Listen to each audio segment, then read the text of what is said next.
இப்போ வந்து பார்த்துருக்கீங்க, இங்கே இருக்கிற இசைக்கருவி எல்லாமே வந்து பார்த்தீங்கன்னா, கிராமிய பழங்குடி இசைக்கருவி. தமிழ் கிராமிய பழங்குடி இசைக்கருவி. அப்புறம் நம்ம இந்தியா ஃபுல்லா, உலகம் முழுவதும் இருக்கிற கருப்பர்கள், எல்லா பழங்குடி கிராமிய இசைக்கருவிகளும் இருக்கு.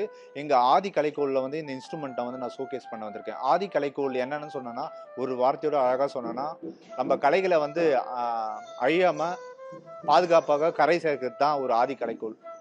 அந்த கலைகளை வந்து மீட்டு உருவாக்கம் பண்ணணும்.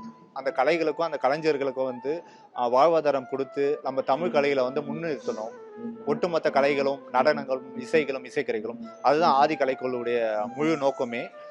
நான் வந்து பார்த்தீங்கன்னா ஒரு 150 மேலே இசைக்கருவிகளை வந்து வாசிப்பேன். எதுக்காக பழங்குடி கிராம இசைக்கருவிகளை வாசிக்கிறேன்னா, கீபோர்டு கிட்டார் வந்து பார்த்தீங்கன்னா நீங்கள் வந்து ஒரு 2 weeks 1 month 3 month 6 month 1 year எப்படி வேணாலும் நம்ம கற்றுக்கலாம். ஆனால் பழங்குடி கிராமிய இசைக்கருவிகளை வந்து நீங்கள் வந்து அதை வந்து அதை கலெக்ட் பண்ணுறது நீங்கள் வாங்கறதே வந்து ஒரு பெரிய சிரமக்குரிய சாத்தியமற்ற விஷயம்.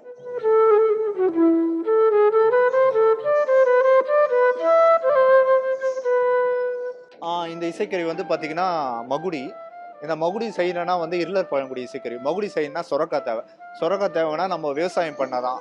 சொரக்காலே நிறைய இருக்கு. நீட்டு சொரக்காய் இருக்கு. அப்புறம் வந்து பார்த்தீங்கன்னா குண்டு சொரக்காய் இருக்கு. கிண்ணார செய்கிற சொரக்காய், பல விதமான சொரக்காய் இருக்கு. இந்த சொரக்காய் பயிரிட்டாதான் அந்த இசைக்கருவியை வந்து செய்ய முடியும். அப்போ வேளாண்மை, அந்த இசைக்கருவியும் வாழும், அந்த இசைக்கருவி வாசிக்கிற அந்த பழங்குடிகளும் வாழ்வாங்க.